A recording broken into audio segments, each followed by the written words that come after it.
Good. Spinal cord is a part of which division of your nervous system? Yeah, CNS, central nervous system, and the spinal nerves are a part of which division? Peripheral nervous system. All right. It's really important to remember this this one slide from chapter 12. This is going to come up again and again, but remember, anytime you have a bundle of axons, if it's in the peripheral nervous system, you call it a nerve. Okay. If it's the same thing, a bunch of axons together, but it's in the CNS, you call it a tract, okay? Both of those words, nerve and tract, are going to come up in this chapter. And then also these other two words at the top. When you have a bunch of neuron cell bodies grouped together, if you're in the peripheral nervous system, they call that a ganglia or a ganglion. And then if you're in the central nervous system, it's called a nuclei or a nucleus. So make sure you're comfortable with all four of those words, because they're going to come up a lot in this current chapter, and they're going to come up in subsequent chapters, so it's good to know what they mean or refer back to that if you need to. All right, so here's the big picture. Well, actually, sorry, not the big picture yet, just an intro. So 100 billion neurons and more neuroglia in the spinal cord. The spinal cord and its spinal nerves have a number of reflexes that we're going to talk about at the end today. We'll give you some examples of reflexes, like your knee-jerk reflex when you hit and you kick, right? That one. And then some other ones.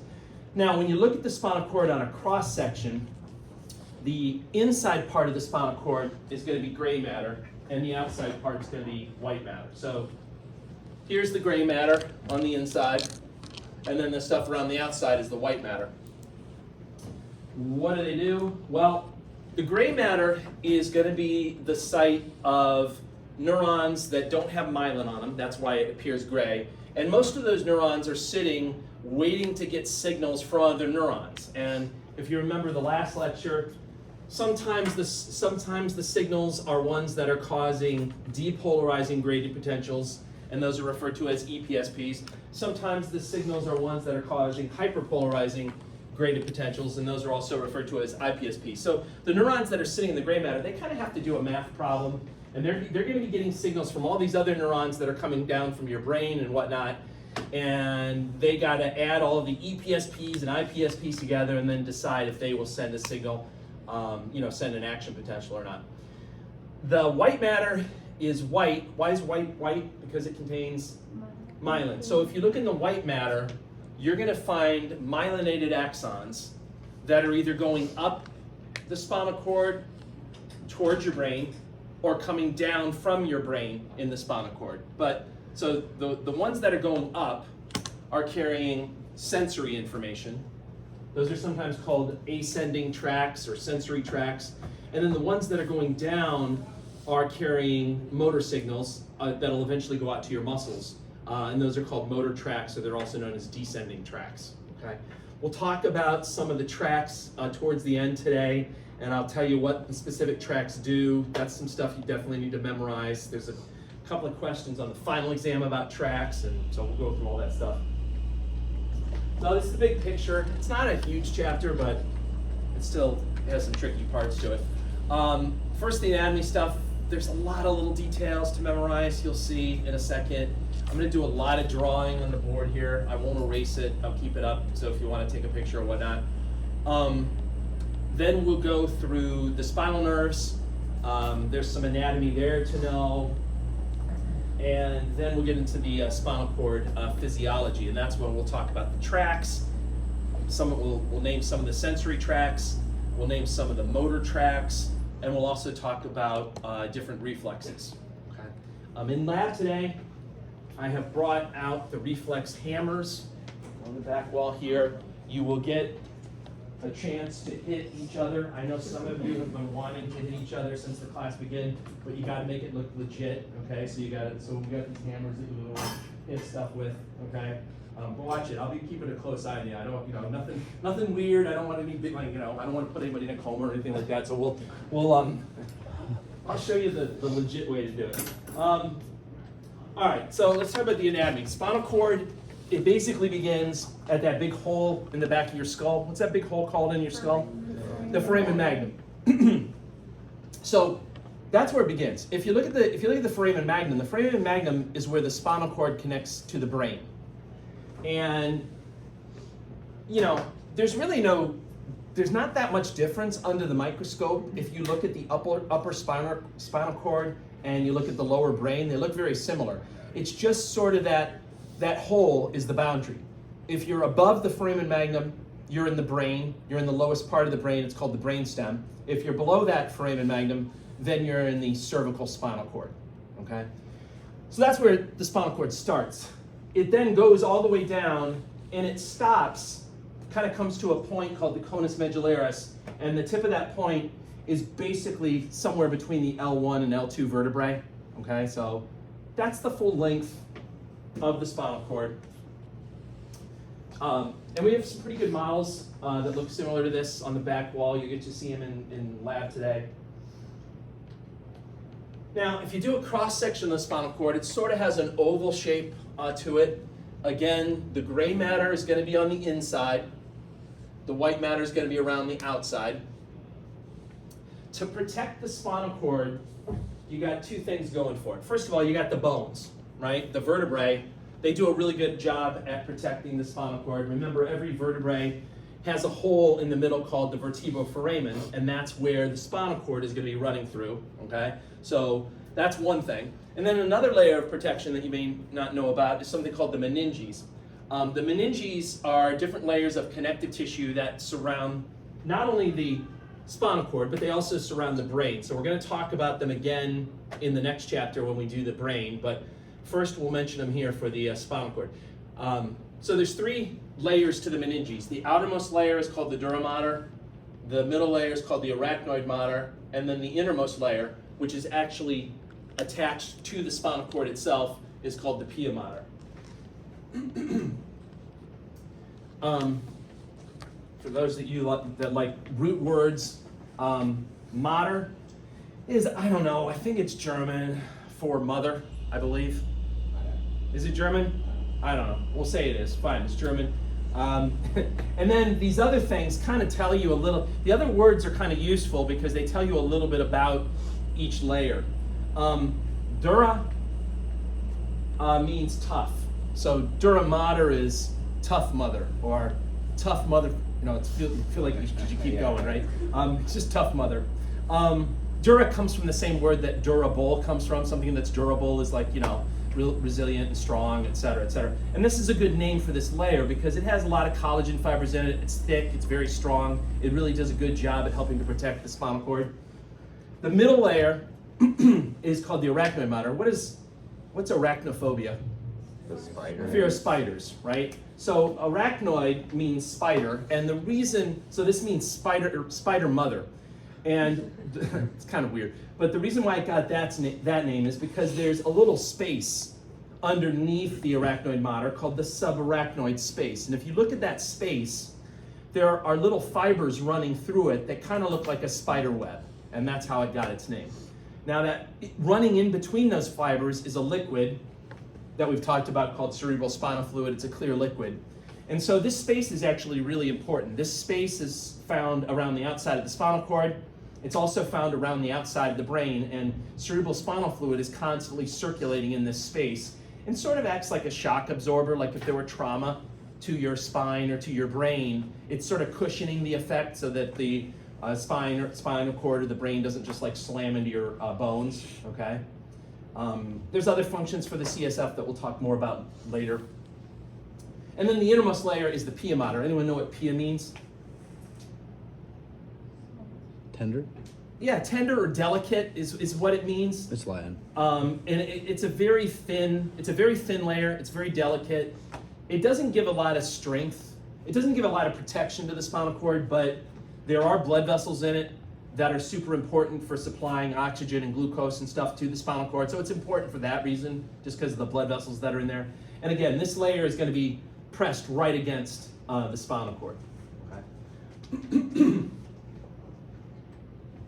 Now, besides the subarachnoid space, there's two other spaces to be aware of. There's something called the epidural space. What does the prefix epi mean, like epidermis? Yeah, it means on top of or to cover. So this space is covering, or it's on top of the dura mater. And inside the space, there's a lot of fat. So this space kind of acts like a cushion, again, against like trauma. If your spinal cord got hit, there's some extra fat there to kind of cushion the blow, I guess, all right? The subdural space, what does the prefix sub mean? It means below or beneath. So this is a space that's beneath the dura. In other words, it's kind of in between the dura and the arachnoid layers. And this space, they like to say, is more of a potential space. That just means that in a normal, healthy person, you don't really see this space simply because the dura and the arachnoid layer, they're pressed so tightly together, you don't really see the space.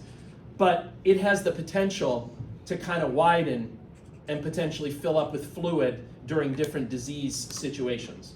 For example, if you had trauma to your spine or even trauma to your brain, you can tear little blood vessels in the area, and this space can start to fill up with blood. And there's a name for that. Anyone know the name for that when that fills up with blood? What is it? I don't know. Is it hematoma something? That's it. Yeah. Yeah, that's what it is? So it's a subdural hematoma, okay?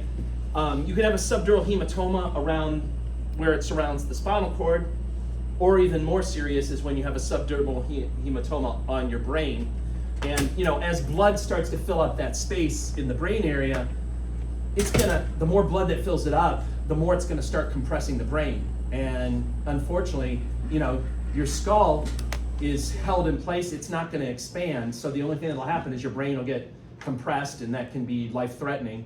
And so they usually have to go in immediately when they diagnose this and drain the subdural hematoma so that it doesn't like press on the brain. I guess it's not quite as serious a situation when it's in the spinal cord, but it still could potentially compress and damage the spinal cord. Now, on the sides of the spinal cord, there are little anchors that kind of come off the sides called the denticulate ligaments. They're actually part of the pia mater. So like the pia surrounds the spinal cord, but it kind of pulls off on the sides and then attaches to the vertebrae. And what that does is it kind of steadies the spinal cord within the vertebral foramen so that it can't shift too much to the left and the right. It holds it in place, basically. Okay. Another thing that helps hold it in place is at the very end of the spinal cord, where that conus medullaris is at the L1, L2 vertebrae, there's an extension of the pia mater there that's more like a rope, and that's called the filum terminale. And that rope starts at the end of the spinal cord, and then that rope goes all the way down and attaches to the tip of the coccyx. So it's another like anchor so that the spinal cord doesn't move around too much within the vertebral foramen, okay? Now, if you look beyond where the spinal cord ends, again, the spinal cord's gonna end at L1, L2. If you look beyond that, you're gonna see a whole bunch of stuff kind of hanging off the end of the spinal cord. And whoever discovered this first, I don't know, they were like an equestrian or what, they looked at it like, oh my God, that looks just like a horse's tail. Like, cool, let's call it the horse's tail. Like, no, that's too easy for A&P students to understand. Let's go to Latin. They're like, okay, cauda equina. And that's what they did, okay? It's probably the same guy that named the Sella Turcica. Remember that thing, the Turkish saddle? Who's also probably the same guy that named the stirrup of your, you know, he's like really into horses or whatever, okay? So you can see it a little bit better, I think, on this first picture, or maybe not. Here's where the spinal cord ends, and then this whole thing down here, those are all spinal nerves that are attached to the lower parts of the spinal cord. And because of how they descend, and then they go out to different parts of the body, they create this structure that kind of looks like a horse's tail. In the very middle, you can't really see it here, but in the middle of the conus medullaris would be the filum terminale, which is that rope-like thing that's holding on to the tip of the spinal cord and then going all the way down and attaching it to the tip of the coccyx to kind of anchor it in place. You're gonna see all this stuff on the models that are back there. You could be asked about this stuff on the next lab practical. So, but I'm gonna review this in lab on Tuesday, so you'll hear it again. All right. Now, if you look at the spinal cord from the outside, like if you look at somebody, you know, a posterior view, if you could see someone's spinal cord, you'd see that it's not the same thickness all the way down. In general, the spinal cord does get smaller as you go down, but the other thing that happens is there's two areas where the spinal cord kind of bulges and becomes thicker. One is up in the neck region, and they call that the cervical enlargement. The other one's down lower, kind of in the back region, called the lumbar enlargement. The reason why these two areas of the spinal cord are thicker is because there's extra nerves coming into those areas from your upper and lower extremities. That's what makes them thicker. All right, now the fun begins, because now I'm going to draw my cross section of the spinal cord. Please hold your applause. This is only marginally better than my stick figure drawing of neurons, so I apologize in advance. You're going to see me draw this a lot. And yes, it does kind of look like a butt, but no, it's not a butt. All right.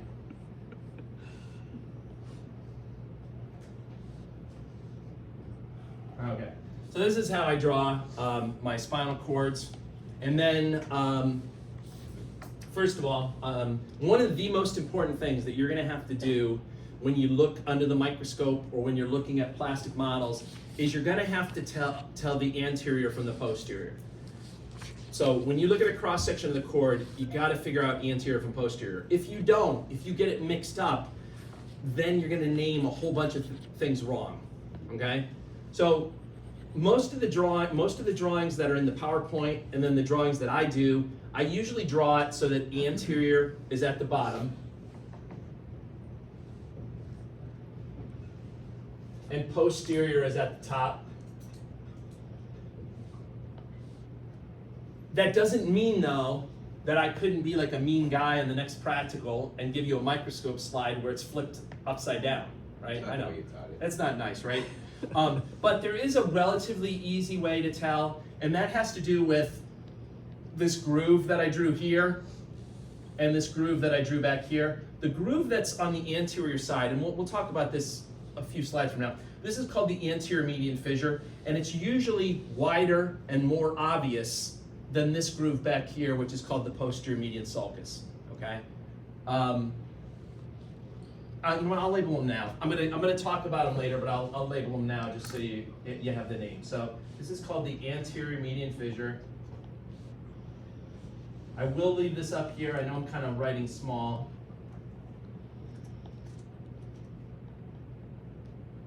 And then this is the posterior median sulcus.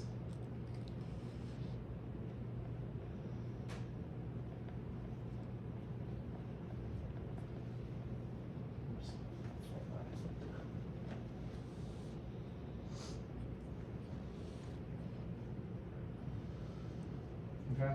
I sort of exaggerated. Usually on the microscope slides, it's not quite like that big, but it's usually more obvious on the anterior. So that's a really good thing to help you get your bearings. Look for where the groove is kind of wider, and that tells you where anterior is versus posterior.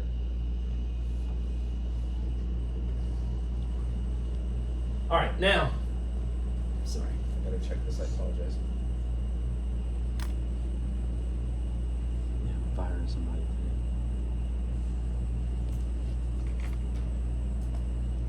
Okay. Now I got to talk about how the spinal nerves connect to the spinal cord. And the answer is spinal nerves are connected to the spinal cord using these things called roots. And so it kind of looks like this. You have two roots. You have something called a dorsal root or a posterior root. And then you have something called a ventral root or an anterior root. I usually use the words dorsal and ventral just because those are the ones I'm used to using. You're welcome to use the words anterior and posterior. That's fine. The way to tell the dorsal root and the ventral root apart is that the dorsal root always has a bulge on it. All right, you know what? I exaggerated that. It doesn't need to be that. That's too big. I'm notorious for drawing a big bulge. Sorry about that. That's really stupid. Here. Where's HR? Okay. Hold on a second.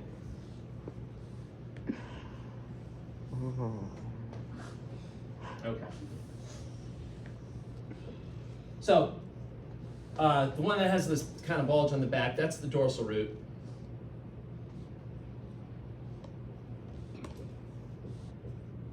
And then the one that doesn't is the ventral root. And when the two of them come together over here, then you refer to this as the spinal nerve. Okay? Now, let me talk to you about what's in these roots, because it's really important. You're going to find different neurons in these roots, and it's also going to explain why you have this, this bulge on the dorsal root but not on the ventral root. And I'll stick with the same colors that they're using up there. In the dorsal root, you always have sensory neurons, whereas in the ventral root, you always have motor neurons. Okay? Dorsal root is always sensory, ventral root is always motor. And the reason why you have the bulge there is because you're going to have the cell bodies of the sensory neurons sitting there. Okay? Now, this is going to require me to refresh your memory about something, so we take a trip back to Tuesday and I'll show you something here.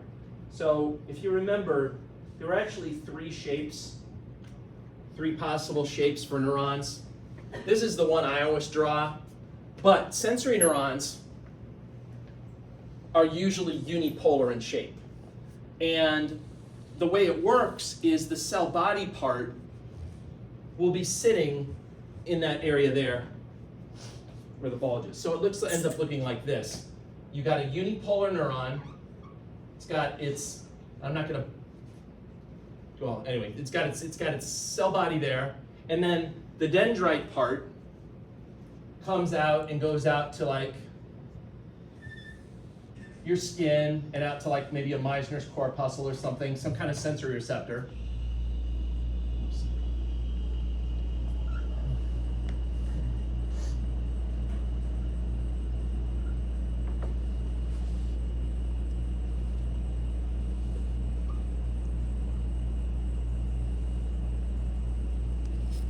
Okay?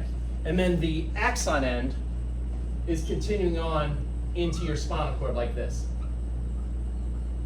Okay? But it's a unipolar shaped neuron. And, you know, I only drew one neuron here, but you can imagine there's going to be many, many neurons that are sitting alongside this one. So all of their cell bodies are going to be sitting together, and they create that kind of bulging area. And the name for that, I keep calling it the bulging area, which is kind of weird. The name for that is called the dorsal root ganglion. And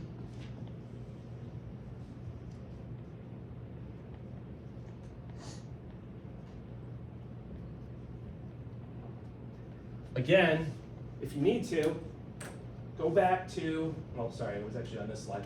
Go back to this slide here.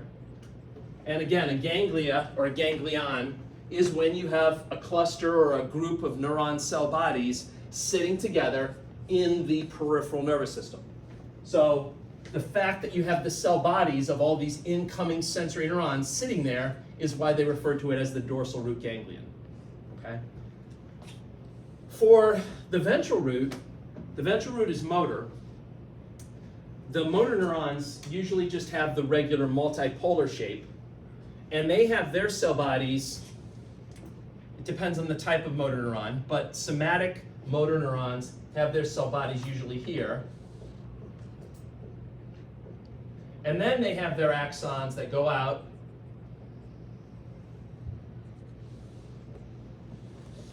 and then they would go out, again, if this is a somatic motor neuron, it would go out to skeletal muscle.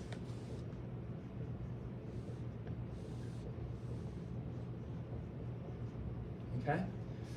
Because the cell bodies are all within the spinal cord itself, explains why you don't see a ganglion on the ventral root. Okay?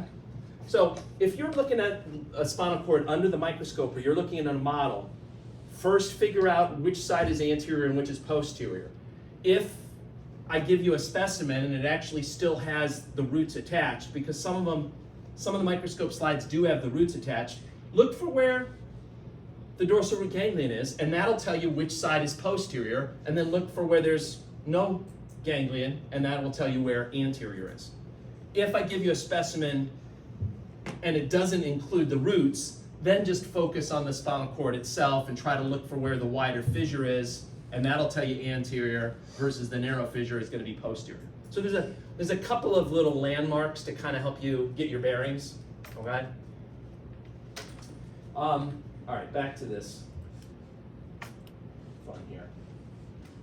Okay, so that's kind of the, let me label some more stuff here. So this would be a sensory neuron.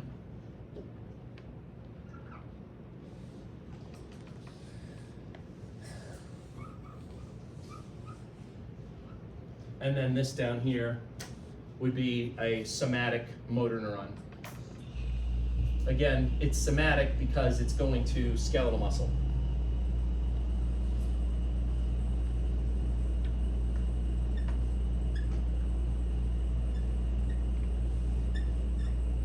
Okay?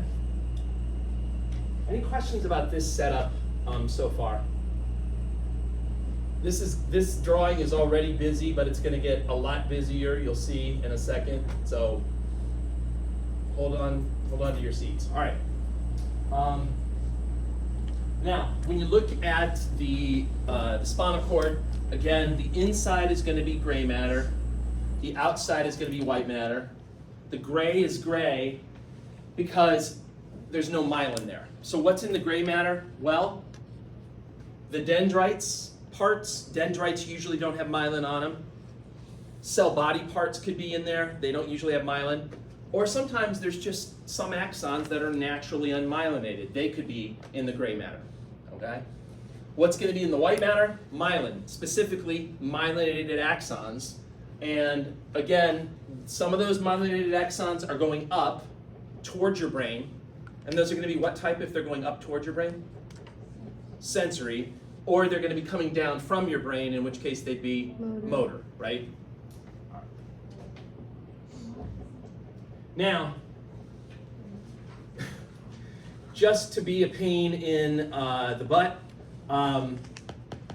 they actually label the different areas of the gray matter and the different areas of the white matter, and you need to know these names. For the gray matter, they often use the word horn, okay? Now, in your textbook, there may be other names that they use. They might use the word column, or if there's another name that's in your textbook, it's okay to use it. The most important part, I think, is the first two words, like anterior gray or posterior gray or lateral gray. Whether you call it a horn or a column, or there's another word they use called a funiculus. I don't really care about that part so much. But anyway, just to label them then. So on here, this guy here, that area, or over there on that would be the anterior gray horn. I'm just going to label it on this side because I've got a lot of junk going on that side, but just know that it would have the same name.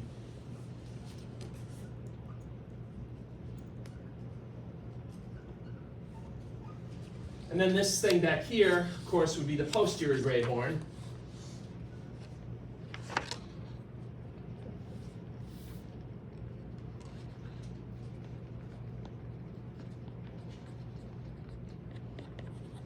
And then, finally, in some areas of the spinal cord, not all, but if you're in the thoracic area or in the upper lumbar part of the spinal cord, there will be a little lateral gray horn that I drew here.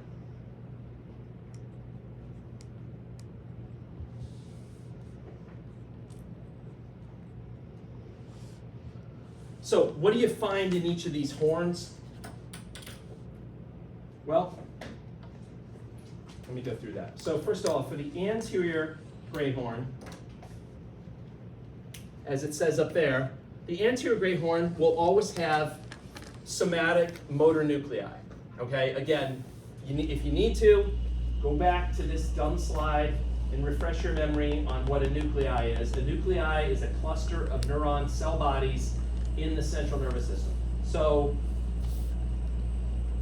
the anterior gray horn is going to have a bunch of these cell bodies from these somatic motor neurons. I just drew one in here, but you could imagine, several neurons sitting side by side, all of which have their cell bodies inside of that anterior great horn, and all of which are somatic motor neurons because they all ultimately go out and connect up with skeletal muscle.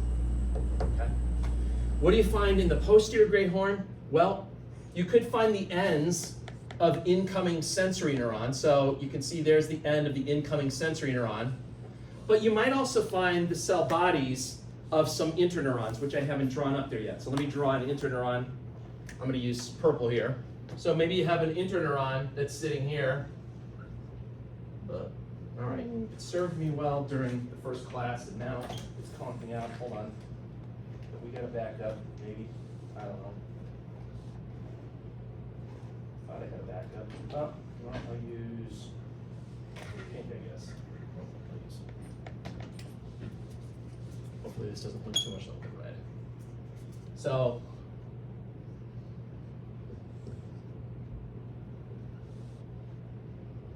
maybe something like that. You got this is a little interneuron, and its cell body is basically sitting in the posterior great horn.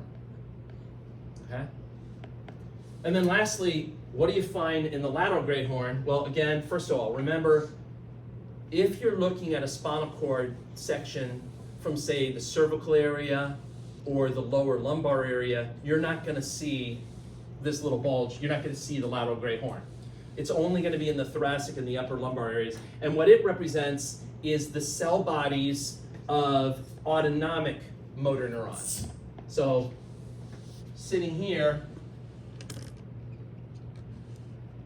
would be the cell bodies of autonomic motor neurons. Now, because it's a motor neuron, it's still going to use that ventral root in order to go out to its target effector. But remember, the effector for autonomic is different. It's not going to be skeletal muscle. Instead, it's going to be what? Cardiac muscle, smooth muscle, or glands. All right, so smooth muscle, cardiac muscle, or glands.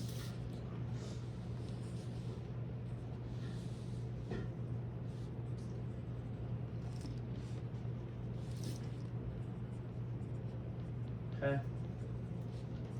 All right, so let me label that then. So this is a autonomic motor neuron.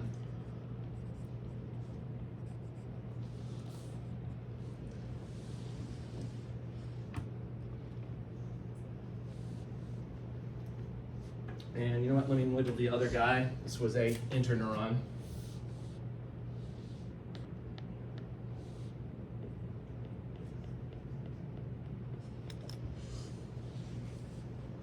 Okay. So that's what's going on. That's what you find in each of these gray horns. All right. It's all basically, different types of neuron cell bodies. Other crap that you need to know. Some of this I already talked to you about. The anterior median fissure and the posterior median sulcus. Okay. Anterior median fissure is always wider and more obvious than the posterior median sulcus. Okay. And you're going to see the words fissure and sulcus a lot in the brain chapter. You're also going to see it a couple times in AAP2 when we cover different topics, but they're basically words for grooves. They just don't use the word groove though in anatomy. But if you have a groove and it's like a deep groove and a wide groove, they call that a fissure. If you have a groove and it's not as wide and it's more shallow, then they call it a sulcus. Okay, it's fancy names for grooves. Other stuff that you can find that I haven't labeled up here, it's already very busy, are something called the commissures. And there's a gray commissure and there's a white commissure. Anyone know what happens at commissures? Yeah, they cross sides. Commissures are spots where neurons cross from the left to the right or from the right to the left, okay? There's commissures in your spinal cord. There's also commissures up in your brain. There's a lot of crossing sides between neurons. And one way to remember that, you probably know this already, you just didn't think about it. When somebody has a stroke on the right side of their brain, what side's paralyzed? The left side of their body. There's a lot of crossing over, okay? So what's happening at these two spots? Well, not surprisingly, the gray commissure is where unmyelinated axons cross sides. The anterior white commissure is where myelinated axons cross sides. So let me put that on my drawing. It's getting really big. You know what, I'm just gonna abbreviate it. So I'll just put GC right here. That's the gray commissure. And then I'll put AWC for here. See, this is an innovation that I'm giving your class. This morning you should have seen me trying to struggle. I drew an arrow all the way over like here and then I labeled it because it was so busy, right? This is how I improve. You're getting the best each day. Every day you're getting the best, all right? Yeah, that's what you pay for. That's right. That's. Anyway, one other thing to mention is this little hole that I put in the middle. There's a name for that, of course. They call that the central canal.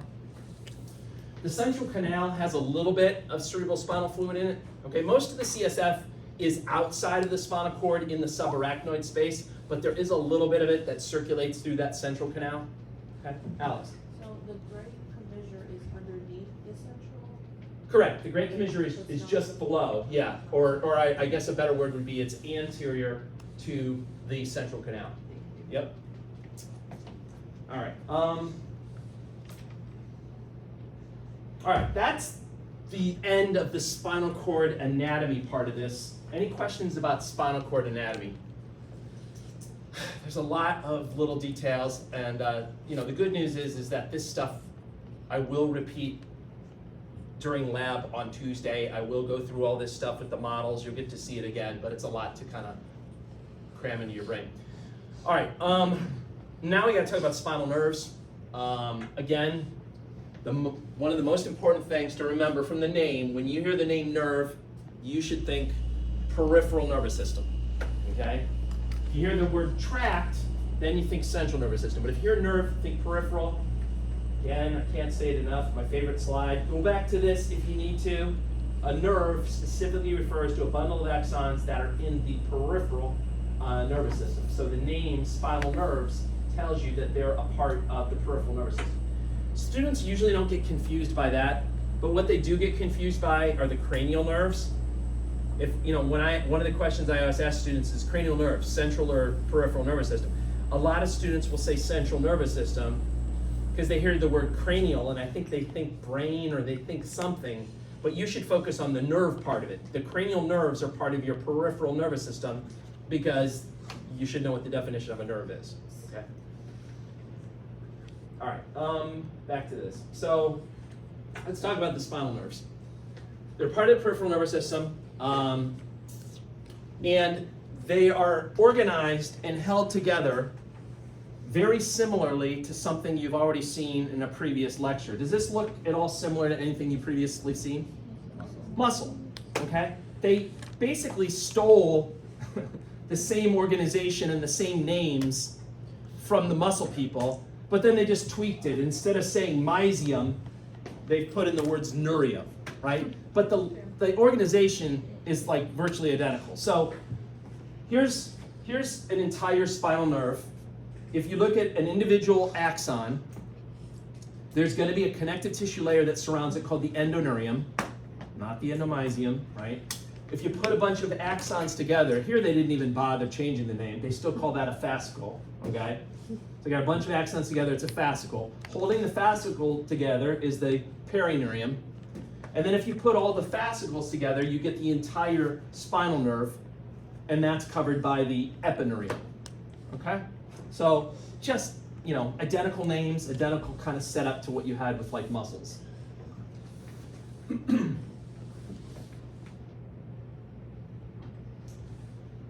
All right, so the spinal nerves are what connect your spinal cord to different regions of the body, connecting up with like sensory receptors in your skin or connecting up with muscles throughout your body.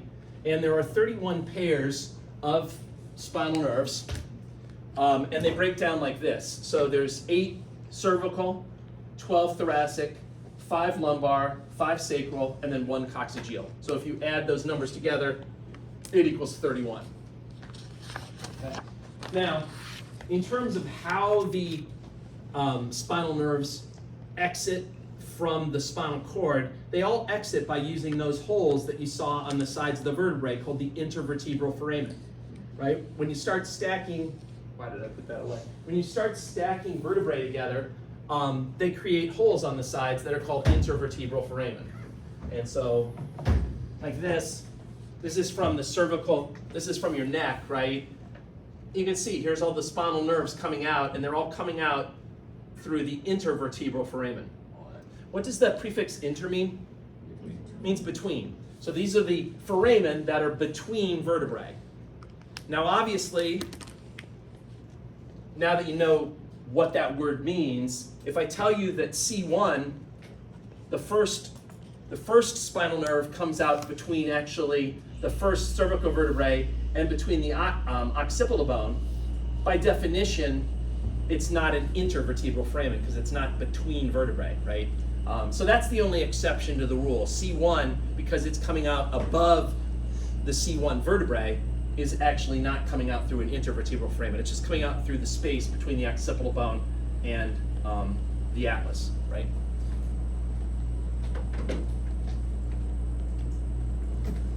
Now, something else you're going to have to know anatomy-wise, like for lab practical purposes, is these stupid spinal nerves, as soon as you have them, they immediately start giving off branches that you're going to have to memorize.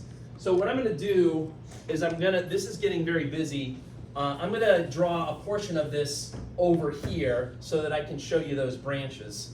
But I'm not going to try to relabel everything that I have over there. So once again, I draw my dumb-looking spinal cord.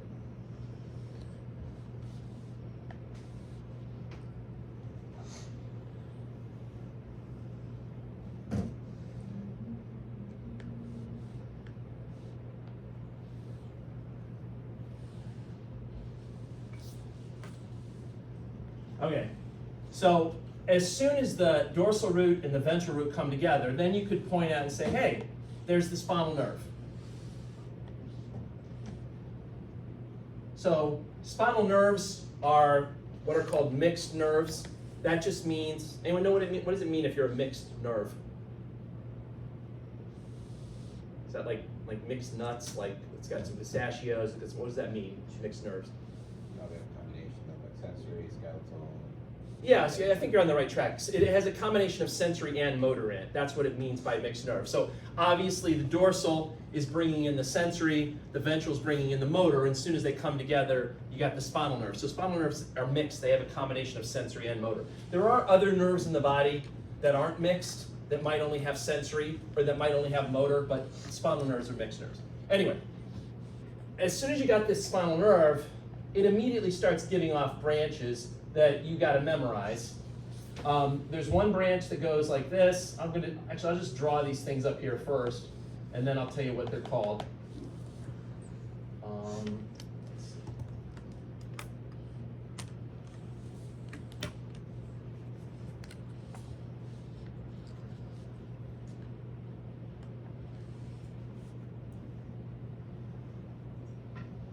Okay, so it sort of kind of looks like this. This branch that's going posteriorly, this is called the posterior ramus. Or if you want to use the word dorsal ramus, that's okay. This little branch that's going back kind of into where the spinal cord is, that's called the meningeal branch.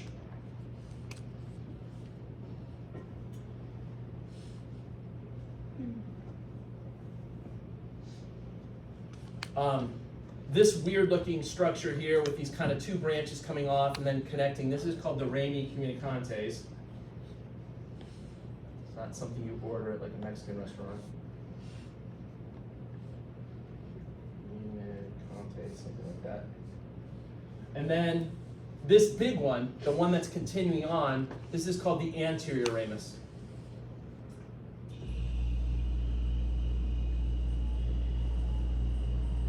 All this ramus stuff that you see up here, ramus is just a fancy word that means branch. That's all ramus means. Ramus is like the singular form of it. Rami is like plural, okay? It just means branches. Why, they use the word branch here for this guy. Why they didn't just call these branches also, I don't know, but they use the word ramus, okay? So what do each of these guys do? Well, the meningeal branch, it's really small. It actually goes back and it supplies like sensory function to like the meninges. The rami communicantes we'll talk more about in chapter 15. They're a part of your autonomic nervous system. They're going to connect up with that. The posterior ramus is relatively small because it's basically doing sensory on your back and motor function on your back. So literally sensory and the muscles that are on your back are being covered by the posterior ramus. The anterior ramus is a lot bigger because it has to do more areas. It's going to do the entire front of your body. It's going to do the sides of your body. It's going to do your entire upper extremities, and it's going to do your entire lower extremities. So it's a lot huger than the posterior ramus is. Okay? Now, just because that was probably too easy to understand, these anterior rami, they like to interconnect with each other. So anterior rami from different levels like to interconnect with each other. All right? So if you got like an anterior rami from, say, the C3 spinal nerve, it'll probably interconnect with the anterior rami that are above and below it from C2 and C4. Okay? And that interconnecting of these neurons, that's referred to as a plexus. It's like an interconnection of neurons or a grouping together. It's a network of nerves, okay? The purpose of the plexuses is to organize the nerves before you send them out to different parts of the body. That's really the purpose, to organize things, okay? And only the anterior rami form the plexuses. All those other branches, they don't form plexuses, it's just the anterior rami. And there are 5 different plexuses that you're gonna need to know. Basically, every spinal nerve, except for the thoracic ones, are going to form plexuses. So let me show you on the big picture first from the first couple of slides, and then I'll show you some close-ups. So if you go back to this picture, the first plexus you have, you can just kind of see it sitting over here. The interconnections that you see up here, that's called the cervical plexus. That's going to be organizing nerves that are going out to your head and neck region. It's also important for creating probably the most important nerve in your body, which is the phrenic nerve. I'll talk about that in a second. The next plexus, which is really big and fairly obvious, is this one here. That's called the brachial plexus. That's in charge of organizing the nerves that go out to your upper extremity. So all of the sensory, all of the motor function that goes to all the things in your upper extremity is being carried by nerves that arise from this brachial plexus. Then as you go into the thoracic area, notice that there's no plexuses. It's just a straight shot. The anterior rami just come out. They don't interconnect with each other. Don't ask me why. They just don't in that area. So you get a break, no plexuses in the thoracic area. But then as you get down into the lumbar area, there's a lumbar plexus. And then as you get into the sacral area, there's a sacral plexus. And then finally, down in the coccygeal area, there's a little tiny coccygeal plexus. So let me show you these in more detail now. Explain what they do. So this is the cervical plexus up close. Here are the C1. So the cervical plexus is made up of the anterior rami of the C1 through C5 spinal nerves. You can see them coming out here. Notice, again, it's only made of anterior rami. So like that's the anterior rami there, that's the anterior rami, that's the anterior rami, anterior rami, anterior rami. These other branches here, these are like the posterior rami, the meningeal branches, etc. They're not really interconnecting. It's always just the anterior rami. As they interconnect, they form this plexus, this network of nerves. And every one of these little things here that's coming off of it is going to be a nerve that has a specific name for it. And fortunately for you guys, you totally don't they're not even labeled up here, but you don't need to know the names of these nerves that are coming off. If you were like a head and neck surgeon, you'd be all over this and you'd know all these names of these nerves. But there is one really important nerve here that you should know, and that's this guy, the phrenic nerve. And the phrenic nerve is arguably the most important nerve in your body because it goes to your diaphragm. It's the guy that makes you breathe. You absolutely have to have your phrenic nerve working because it's the one that sends signals to your diaphragm to make you breathe. Okay? If you look at the phrenic nerve and you kind of walk backwards and follow where it comes from, you can see one branch is kind of coming from C3. The other branch is kind of coming up here from C4. And then the other branch is coming up from C5.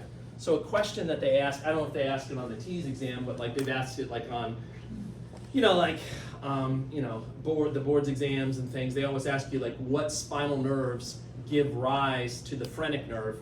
And there's a little memory trick. C3, C4, C5 keep you alive, all right? Because they're all contributing to making the phrenic nerve. Okay.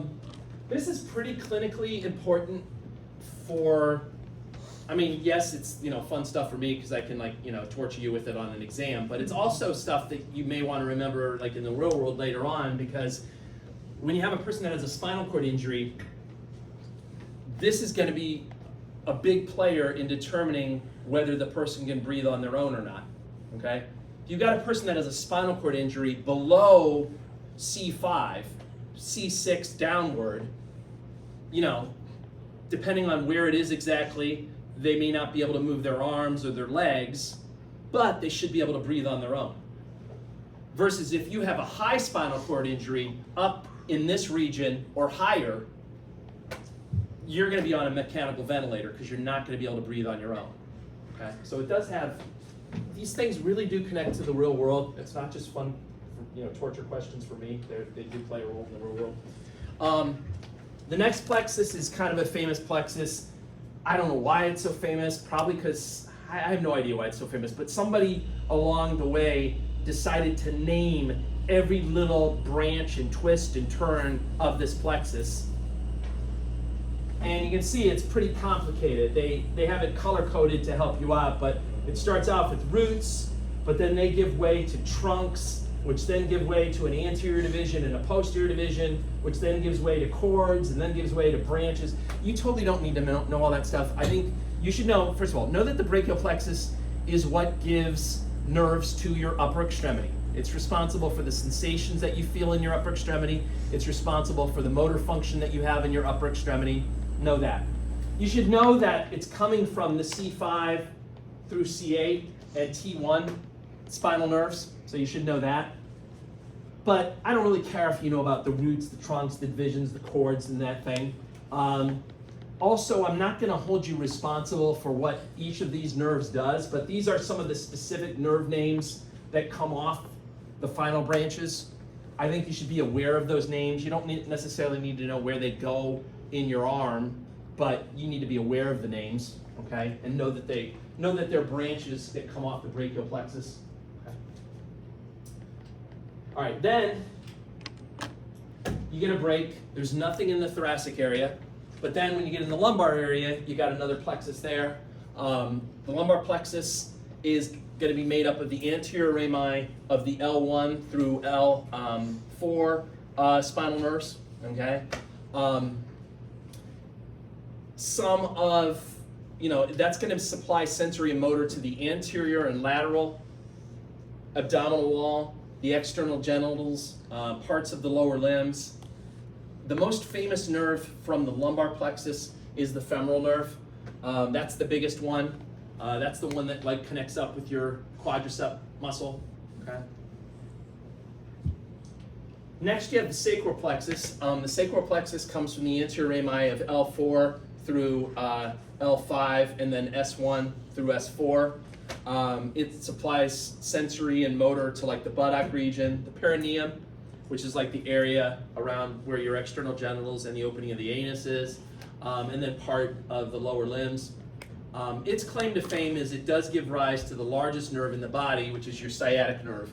The sciatic nerve is absolutely huge, and you can kind of see it on this picture here, but the branches kind of pass through that greater sciatic notch on your hip bone, and it's really easy to compress them. And if they get compressed, people usually experience severe kind of shooting pain down the back of their thigh and things, and that's called sciatica. And then lastly, kind of a wimpy little plexus is the coccygeal plexus. You can see it's made up of S4 through like S5, and then the coccygeal nerves. It basically supplies like a small area of skin kind of over where your coccyx is. Doesn't really do much else. It's so small and wimpy, in fact, that a lot of A&P books just throw it in with the sacral plexus, and they call the whole thing the sacrococcygeal plexus, right? Like it's not big enough to stand on its own, right? Any questions about the plexuses?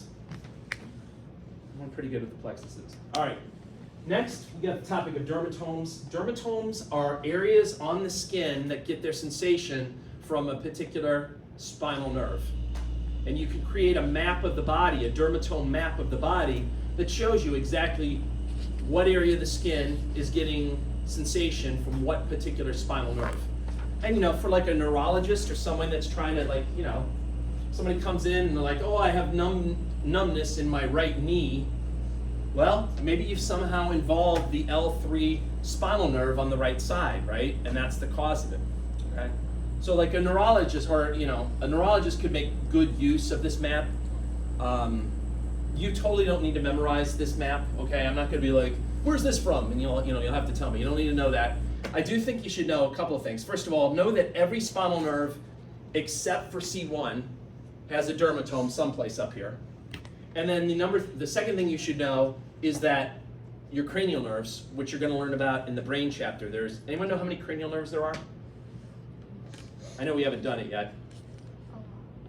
A lot? 12. There's 12 cranial nerves. One of the 12 cranial nerves actually has a dermatome, and that's this thing called the trigeminal nerve. And that's cranial nerve number 5. Specifically, that does sensation on your face, okay? So one of the 12 cranial nerves has a dermatome, and then all but one of the spinal nerves has a dermatome. Okay? So this can be really good for neurologists. Another thing that's interesting about the dermatome pattern is people that have shingles. Anyone know anybody that's had shingles? Have you had shingles, or? No, my grandpa did. Your grandpa did? Where did he have it on his body? On his like abdomen. Okay. And like part of his back. Where did your person have it? I actually had it on my face, and Oh, then, yeah. and then my friend had it all over her. Okay. With shingles, the virus, the herpes zoster virus that causes it, you know, it's the same one that causes chickenpox, and it usually, you know, after you've had chickenpox, it goes away, but the virus still lives. And what the virus does is it crawls its way into the cell bodies of neurons, and it hangs out there dormant for a long period of time and doesn't cause any symptoms. And then if you're unlucky enough, later on in life, usually a lot older than you, but you know, you get into your 50s, 60s, 70s, that virus may crawl its way back down to where the dendrites are on the skin, and you get this painful rash and this flare-up. And the thing that's interesting is it will follow the dermatome pattern. So if you had it, you know, if you had the virus hanging out in the trigeminal nerve, for example, it would probably crawl its way out, and then you'd have a flare-up on your face, just following that pattern. Or, you know, you said, was your grandfather? Mm-hmm. Yeah, he probably had it involving some of these thoracic nerves like T8 or T9 or T12, and that's why it crawled its way out. But it will follow the dermatome pattern, yeah. All right, last topic. Any questions about spinal nerves? We're actually making pretty good time.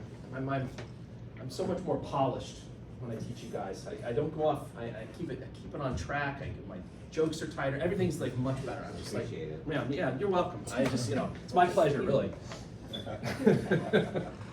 All right, spinal cord tracts. Again, a tract is a bundle of axons in the central nervous system. It's the same thing that a nerve is in the peripheral nervous system, okay? Now in your spinal cord, when you hear tract, you should think the white matter, and the tracts are either going up towards your brain, if they're sensory, and you can say, hey, that's a sensory tract, or the other name they call them ascending tracts. Or if they're going down, then they're motor tracts, or they also call those descending tracts, okay? So, when you feel something with your skin, the signal goes into your spinal cord, and then it'll take one of these sensory tracts, and it'll go up, and eventually when the signal hits a certain spot in your brain, that's when you'll be aware of the object that you're touching or whatever. That's when you become consciously aware of it. When you use your muscles, it goes in just the opposite direction. You have an idea for something you want to do. Well, I'm going to text my friend. That starts up in your brain, and then it has to go downward using a descending tract to eventually then go out to the muscles that are going to make you text your friend. Okay. Again, if you look at the spinal cord, it will gradually get smaller as you go down from the cervical area to the sacral area, but there will be kind of those two enlarged areas where extra nerves are coming in, either for your upper extremity or for your lower extremity. Now, they name, I'm going to have to add, unfortunately I have to add to this picture, they also name the white matter. I gave you the names for the gray matter, the gray horns, etc., but they also name the white matter, and they usually call the white matter columns, although in your textbook, somebody from the class this morning pointed out that they're using the word funiculus now, which it's fine. You could use either name, column or funiculus or whatever. But basically, it's not too hard to label these areas if you just know which is anterior and which is posterior. So the white matter that's in this area here, this would be the anterior white column. So let's see here. I'm going to try to, I'll just label it away. I'll pull this over here like this. So this area in here would be anterior white column.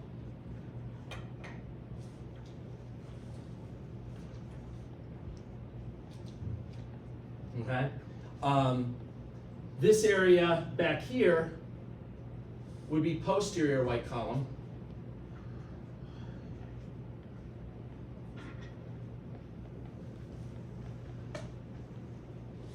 And then this area on the side over here is the lateral white column. Okay? So you have gray horns and then white columns, basically. It's really not that tough, but you just got to make sure that you know your anterior from your posterior, or else you can start messing up all these names. Okay? So always try to get your bearings first before you launch into naming them. Now, with tracts, one of the common ways that they name tracts is by putting together a word that tells you where the tract starts and where the tract ends. So the first part of the word will be where the tract starts, and then the second part will be where the tract ends. They sometimes do that. They don't always do that. Sometimes they just go off and they create some crazy-ass naming. It doesn't mean anything. But a lot of times they will name it based on where it starts and where it ends. And if you know once you know your anatomy well, you'll be able to figure out just by looking at the name of a tract whether it's sensory or motor. Okay? Let me show you what I mean. So the spinothalamic tract. The spinal part tells you that it's starting in the spinal cord. So that means it's starting someplace down here. And then the thalamic part is telling you that it ends in the thalamus of your brain. You haven't learned about the thalamus yet, but you will in the next chapter. So this is starting down here, and it's ending up here. So which direction is it going, up or down? Up. It's going up. So by definition, you know it has to be a sensory tract. It's going upward. Okay? That's what I mean about if you know the anatomy, you can figure it out. Corticospinal tract. Cortico refers to a part of your brain that you'll learn about called the cerebral cortex. So it's up here, it's in your brain. So this is starting up here, but then it's ending down in the spinal cord. So what kind of a tract is this then? Motor. It's motor. It's starting up high and then it's going downward. Okay. So let's talk in a little bit more detail about the tracts, and let me tell you what they specifically do. Obviously you need to be able to categorize them as sensory or motor, but then you also need to know specifically what they do. So let's start with the sensory first, and I'll give you the two probably most common sets of tracts that we have. I mentioned the spinothalamic on the previous slide, but it's a sensory, but what sensations? Its best known sensation is pain.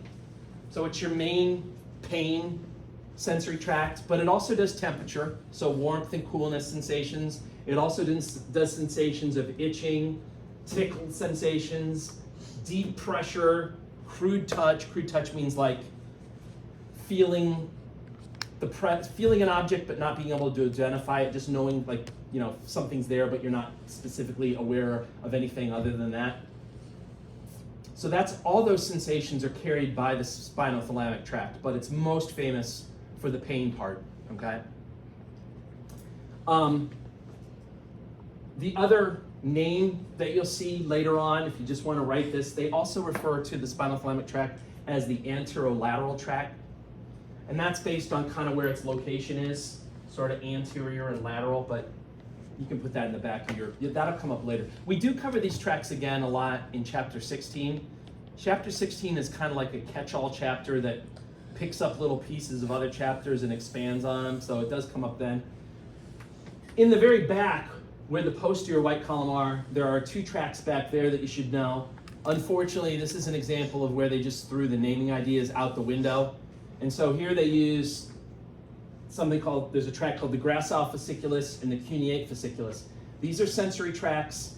You just have to kind of memorize that they're sensory. They don't really, the name doesn't tell you much. What kind of sensations do? They do discriminative touch, which is a much finer touch. That's being able to tell like what an object is. It's much more defined than say crude touch would be. Light pressure, vibration, and then conscious proprioception. That's knowing where your body parts are in space without having to look, right? So, you know, if I do this, if I close my eyes and I go like this, I know that my arms are out in front of me. I don't have to like open my eyes and go, oh, good, they're still there. You know, I know that they're out in front of me. Why? Because inside my muscles and inside my joints are things like muscle spindles, Golgi tendon organs, joint kinesthetic receptors. These are all proprioceptors that are measuring how stretched the muscle is, you know, what's the status of the joint, and then it sends that signal to my brain and I know the position of my body parts. And that ability to tell that position of the body parts, that's referred to as conscious proprioception. Okay. As for the motor tracts, they like to classify the motor tracts into 2 groups. They call them the direct pathways and the indirect pathways. The reason why they put them in 2 groups, all right, you all ready to go? All right, hold that. Hold the thought. You get a small break here. Don't get excited, it's just a small break. Talk amongst yourselves.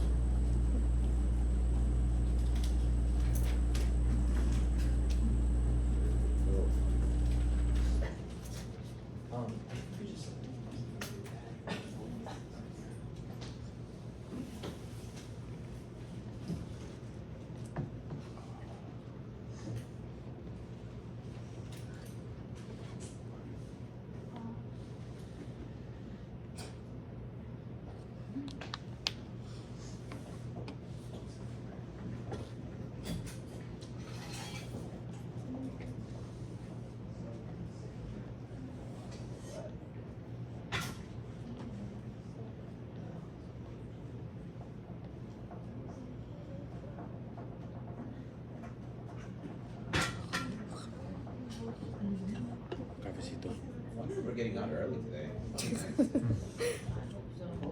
You said what we all were thinking. Once you eat that chocolate. I feel like he's my intern a lot of She's already got her sweet treat. She's good. She's good for another hour. She's good for another hour.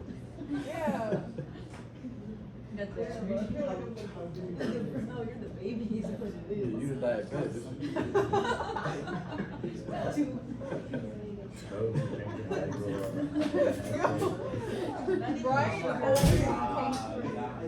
Brian has something against me.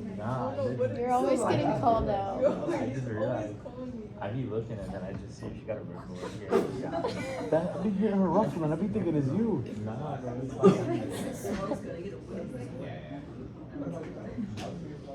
What the hell's wrong? All right, sorry. Break's over. Break's over, fun's over. So anyway, motor tracts then, 2 groups, direct and indirect. Direct they both go to skeletal muscle, all right? So there's nothing, we're still talking about the somatic motor neurons. We're not talking about autonomic. However, the first group does voluntary movements, and the second group is doing more automatic movements that you don't have to think about. And I'll give you an example of that in a second. All of the motor pathways are going to start someplace in the brain, but one difference between the direct pathways and the indirect is that the direct pathways start really high up in the brain. They all start in what's called the cerebral cortex, which is like one of the, you'll learn it in the next chapter, it's one of the highest parts in the brain. So that's why all of these direct pathways, they all start with this word like cortico, because they all start in the cerebral cortex. Now, the first two, the lateral and the anterior cortico-spinal, they start in the cerebral cortex, they end in the spinal cord. So these guys, they do voluntary movements of your arms, your legs, your trunk, okay? This third one starts in the cerebral cortex. Bulbar means that it's actually going down to a lower brain area called the brainstem, and then it's stopping there. That tract is going to do voluntary movements of your face, smiling, frowning, facial expressions, that kind of stuff. Okay, so these ones cover most of the body, this one covers your face, and it's all voluntary movements. The indirect pathways, they start lower in the brain. They start in the brainstem, which is the lowest part of the brain, and then they go downward from there, and they all end someplace in the spinal cord. All these crazy words that you see at the beginning, you don't really have to worry about them yet, but those refer to different areas that are someplace in your brainstem, okay? So that's how they got their crazy names. They're all starting someplace in the brainstem. What kind of automatic movements do? They coordinate like visual stimuli with body movements so that, you know, you're kind of, there's a built-in sort of mechanism that you'll look around as you're, you know, moving. They regulate your posture. They regulate muscle tone. One thing that they do that's automatic, that's a good example of it, has to do with when you walk, all right? When you walk, right, most people walk like this, right? No big deal, nothing to see, everything's normal, right? But people don't walk like this, right? Some people I met some people. Some You met people some people that do that? Well, most people her don't, walk? right? That's me in the poll. Oh, do you do that? Well, okay. Well, then, Cole, that's different. That's different. You're trying to not move around. I get that, right? But we have a built-in automatic movement where we move our arms when we walk. Okay, and that automatic moving your arms is carried by those indirect pathways, right? You don't have to think about it. You're not like, you know, left, right. You know, you're not like thinking about it when you're doing it. You just do it. Okay. All right. Last topic. Reflexes. So reflexes are fast, predictable, automatic response to changes in the environment that helps to maintain homeostasis. Does that definition sound at all similar to anything you learned about in chapter 1? Yeah, thank you. It's a negative feedback system. That's basically what a reflex is. It's monitoring some body parameter. It's sending that information into a control or integrating center. And then if there's a problem, a signal is then sent out to an effector that tries to fix it to bring you back within homeostasis. So a reflex is really just like a negative feedback system, okay? And there's different ways to classify reflexes. One way to classify them is based on where the control or the integrating center is located, okay? If the control center or integrating center is located in your spinal cord, then you'd call that a spinal reflex. If it's located someplace in your brain, then you'd call it a cranial reflex. For example, the knee-jerk reflex, when you hit somebody on the, I'm gonna get my hammer out. When you hit somebody on the knee, which you'll get to do in class today, and they kick, okay? The control center for that is located in your spinal cord, so that's a spinal reflex. When you shine a pen light in someone's eyes and you wait to see if their pupils constrict, that's a cranial reflex, right? The control center is located in the brain. Some reflexes are somatic. If the signal is going out to a skeletal muscle, like this one, right? This involves contracting your quadriceps muscle. That's a somatic reflex. On the other hand, some are autonomic if they're going out to smooth muscle, cardiac muscle, or gland. So like, you know, when you swallow something, and the food gets in your stomach, there's a natural reflex for the stomach to start moving and start secreting acid and things like that. That would be an autonomic reflex. Okay? A way of looking at reflexes, and again, this is basically kind of the setup of a negative feedback system, and they refer to it as a reflex arc. And there's 5 parts to it. You got the sensory receptor that's monitoring some situation. The sensory receptor is connected up usually then with a sensory neuron that brings the signal in. Again, because it's sensory, it'll always use that dorsal root, and it'll probably have its cell body sitting in the dorsal root ganglion. Then once you get into the spinal cord, or if it's a cranial reflex like the brain someplace, then you have the control center or the integrating center, which may or may not have some interneurons. And then you go into the 4th part, and then that'll analyze it, and if there's a problem, then it'll send a signal out using a motor neuron that then goes out to an effector that'll try to fix or correct the problem. And again, if it's a somatic reflex, this will always be skeletal muscle. If it's an autonomic reflex, it'll be smooth muscle, cardiac muscle, or glands. Okay? You're like, wait, aren't there more ways to classify them? Yes, there are more ways to classify them. Reflexes can be either ipsilateral or contralateral. That has to do with, is the sensory signal that comes in on the same side as the motor signal that's going out? Most reflexes, it is. Most reflexes are ipsilateral, right? When you hit somebody on their right knee, right, you expect them to kick with their right leg. You don't expect to like this, right? You know? So most reflexes are ipsilateral, okay? There is one that we're going to talk about that's kind of interesting. It's contralateral, where you stimulate the right side and something happens on the left side of your body, but that's usually the exception. Reflexes can also be monosynaptic or polysynaptic. With a monosynaptic reflex, what it means is, it means that you have a direct synapse between the incoming sensory neuron and the outgoing motor neuron, right? So in this example, if it was monosynaptic, there wouldn't be an interneuron. The sensory would directly synapse with the motor and then go out.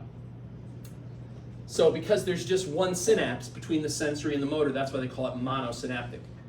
Other reflexes, like the one here, are going to be polysynaptic. They're going to have some interneurons. In this one, they only have one interneuron, but sometimes they may have more than that, okay? Just depends.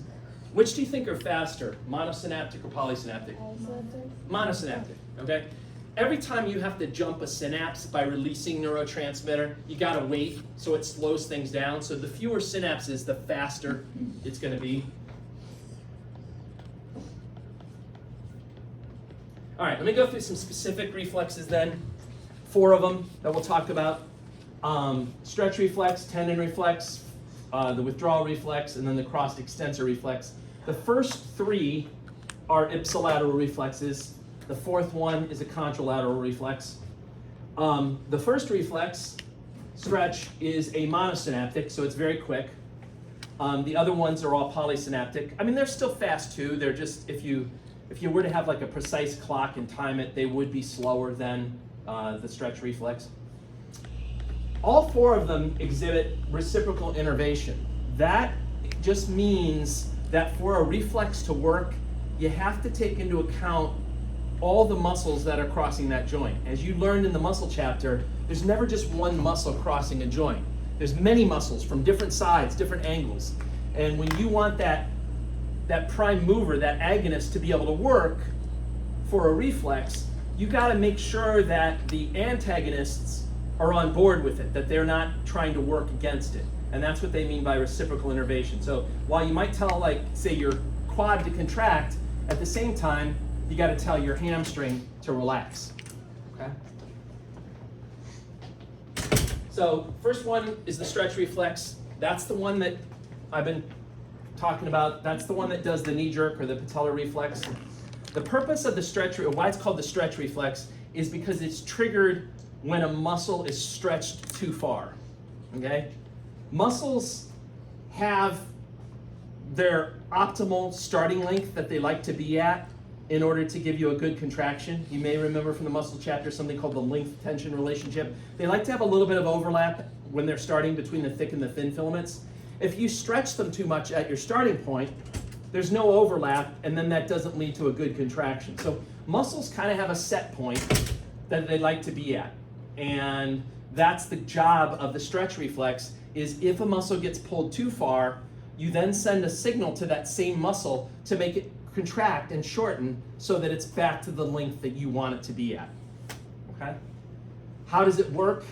In all of your muscles, you have little sensor receptors. We actually covered this in lab already with those, like early on in lab 1 with those dumb pictures, and now I'm finally talking about it. Muscle spindles, okay? These are the guys that are in every muscle, and they measure the length of the muscle, okay? They know what the set point is, and they set kind of that length, and they're monitoring the situation constantly. And when the muscle gets stretched too far, then it'll trigger one of these stretch reflexes. So the patellar reflex, also known as the knee jerk reflex, and the Achilles reflex, also known as the ankle jerk reflex. You get a chance to do these on each other in class. But let me walk you through the knee jerk reaction. So basically what happens is when you take that reflex hammer, and you're going to do this in class to each other, and it's always fun to see people's different techniques, but anyway, when you do this, first of all, you don't bash on the patella. You're not like hitting the bone, okay? What you want to do is you want to put your finger on the patella and kind of feel where the patella is, and then gradually work your way down until it gets soft just below the patella, okay? And where that soft spot is, that's where you want to hit with the reflex hammer, because that'll be where the patellar ligament is. And if you hit that, what it'll do is it will pull on the entire quad tendon, and for a split second, it will stretch that quad muscle and make it a little bit too long, okay? That quick hit is stretching it, it's making it too long. What does your body do? Your body's like, oh my God, I don't like it too long. It'll then send a signal to the quad to try to make it contract and shorten, and when that happens, you'll kick, right? So here's the sensory receptor, that's the muscle spindle, that's monitoring the muscle length. It sends the signal in, and then the main, notice it's giving off a couple branches here. I'll explain those other branches, but the main branch is this branch here that goes directly to this motor neuron that then goes out to the quad and makes it contract. All right? So when you hit it, the muscle becomes too long, and the solution is make that muscle shorten, get it back to its starting position by making it contract. But notice also too the other branches. First of all, there's a branch that's going up to your brain. That's just to make you aware that you're being hit, right? That's just telling you like, oh, something just hit you, right? You don't technically need that branch for the reflex to happen, okay? Even if you were to cut that signal, you should still get the reflex happening. That's just kind of making you aware of it. The other branch, though, that's important is coming over to this interneuron, and it's going out to this other neuron here with the dotted line, and that's the one going to your hamstring that's saying, hey, relax, don't contract, or else this reflex won't work, okay? And that's what they meant by reciprocal innervation. You got to tell the hamstring to relax, okay? If you do this with your ankle jerk, what you're doing with the ankle jerk is same type of deal, but here you're hitting the Achilles tendon. And when you hit that, that's going to pull your whole gastrocnemius muscle. And for a split second, the gastrocnemius is going to be too long. It's going to be stretched too long. You trigger a reflex that sends a signal to the gastrocnemius, making it contract. And when the gastroc contracts, you should get a flick of plantar flexion, just kind of like that. Okay? Another good example of a stretch reflex, I've seen this in class a few times, I'm not ashamed to admit it, is the board student reflex. It looks something like this. Right? That's a stretch reflex, all right? When you're falling forward like that, you're stretching that trapezius. And then it kicks in, like, I'm still with you, right? You know, you're looking back up again, right? Tendon reflex, the tendon reflex is there to protect muscles from too much tension or too much contraction. If you contract a muscle for too long or too forcefully, it can actually damage the muscle. So with the tendon reflex, it'll send a signal to a muscle where tension is building up and tell that muscle to contract. Tell that muscle to relax before it damages itself. This reflex I call the, like, I'm lifting something that's too heavy reflex, okay? When you, like, are trying to move something, I don't know, like a piano with your friend. Have you ever move a piano with your friend? A keyboard. A keyboard? Yeah, that's kind of wiffy. Those are like plaid. They don't weigh, just that's embarrassing. They don't weigh anything. All right, anyway. No, you're like trying to move a piano, like they're notoriously heavy. You're like, you know, you're holding this thing, you're like, you got it, yeah, I got it, right? And then after a little, I don't got it. And then you're like, oh, and you drop it, right? What's going on there is you're building up so much tension in your biceps that they may actually damage themselves. So what do? You trigger one of these tendon reflexes that sends a signal to your biceps saying, relax, drop that object before you actually damage the muscle. Okay? Yeah. Now, the sensory receptor for that are the Golgi tendon organs that you learned about before. These are located in the tendons, and they measure how much tension or how much contraction is built up in the muscle. Okay?